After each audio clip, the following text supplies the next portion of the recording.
இல்ல. ஏன்னா கேங்ல ஓடிடுச்சு. இப்போ அது வந்து ஆட்டோமேட்டிக்கா நான்லாம் அடிக்க ஆரம்பிச்சிட்டேன்.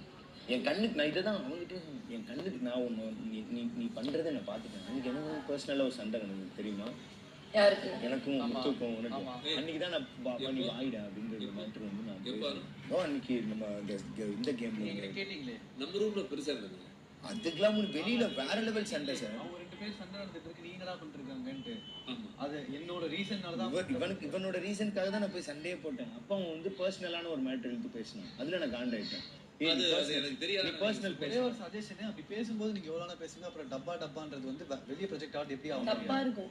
இல்ல அது கரெக்ட். அந்த மொமெண்ட் நான் வந்து டோட்டலா நான் எக்ஸ்பெக்டே பண்ணல. பர்சனல் மேட்டர் எடுப்பாங்க அப்படின்னு நான் எக்ஸ்பெக்ட் டேய் என்ன பிரச்சனைனா நீ வந்து டக்குனு ஒரு கட்டத்துல வந்து டென்ஷன் ஆகும்போது உன்னோட கூலை நீ இழந்துற. அந்த கூலை எப்படி இழக்க வைக்கணும்ன்றது தான் ஆப்போசிட்டா இருக்கிற பர்சனோட பிளானிங். एक्चुअली என்ன பண்ணனும்னா இதே ஒரு டெக்னிக் இருக்கு என்னன்னா ஒருத்தன் படார்னு அழைச்சிட்டான் இல்லை உங்களை திட்டான்னு வச்சுக்கோங்க அது எல்லாத்தையும் விட்டுருங்க உங்களுக்கு உண்மையாகவே ஒரு வார்த்தை எந்த வார்த்தையை நான் சொன்னால் உங்களுக்கு காயமாகணும் அந்த விஷயத்தை சொல்லிட்டு அதுக்கு காயமான விஷயத்துக்கு நீங்கள் சொக்காவை பிடிச்சாவோ இல்லை ஒரு அற விட்டாவோ இல்லை ஆக்ஷன் பண்ணாவோ இப்போ கேள்வி என்ன ஆகுனா இந்த பேசுனது தான் வராது.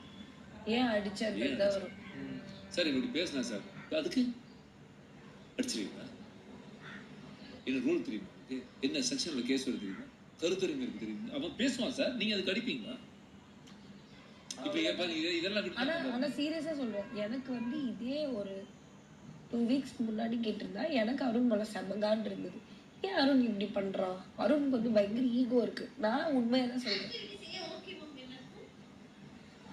எனக்குள்ளயும் இருக்கு நான் அதை அக்செப்ட் பண்றது தான். பட் ஆனா பொய்யா இருக்க மாட்டேங்கிறேன். அதை நான் போன வாரமோ முதல் வாரமோ தான் பார்த்தேன். இதே நீ கேளு விஷால் பொய்யா இருக்கான்னா எனக்கு விஷால் பொய்யா இருக்கான் தான். அது நீ ஒத்துக்கலையோ விஷால் கண்டிப்பா பொய்யா இருக்கான் தான். அதை நான் வந்து நீ ஃப்ரெண்டுன்றதுக்காக உங்ககிட்ட இல்லைல்ல அவன் சூப்பர்னு நான் சொல்ல மாட்டேன். ஆனா இந்த வாரம் நான் ட்ரை பண்றேன். ஒருவேளை அவன் அப்படி இல்லையோன்னு பார்க்கறதுக்காக டிஃப்ரெண்ட் ஆங்கிள் இருந்து பார்க்கலாம் நான் ட்ரை பண்றேன். பட் ஆனா எனக்கு அந்த இதுதான் இருக்கு. உன் மேல நீயா வந்து நம்ம மாத்திக்கலாம் நம்ம ட்ரை பண்ணலாம் நீ சொல்லு. ஆனா அதுவே மாறிடுச்சு ஏதோ ஒரு கட்டத்துல. புரியுதா?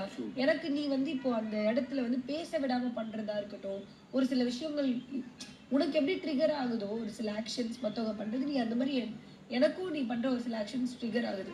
ஆனா எனக்கு அதுக்கப்புறம் தான் தெரியுது அது நீ வாண்டடா பண்ணல அது ஜெனரலாவே வருது. அப்புறம் எனக்கு அந்த நாள் இருக்குல்ல நீங்க மஞ்சரி நானும் சண்டை போடுது அது ஏதோ முத்து ஒரு ட்ராப் செட் பண்ற மாதிரி இருந்தது.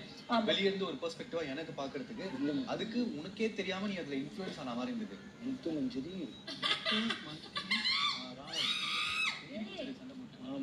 அதுல எனக்கு ஒரு வாய்ஸ் டீம்ல இருக்க ஒரு மெம்பராவே பாக்குறதுக்கு வெளிய இருந்து நீங்க எல்லாரும் ஃபோர்ஸ் பண்ணி அப்படியே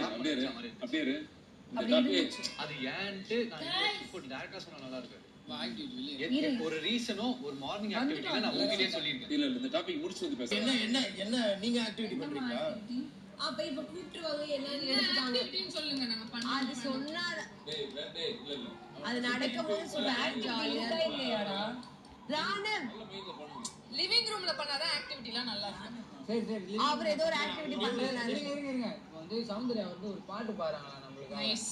ஃபர்ஸ்ட் ஸ்டார்ட் ஆகிறதுக்கு முன்னாடி சௌந்தர்யாவோட பிரேயர் சாங் கேட்டு பிரேயர் சாங்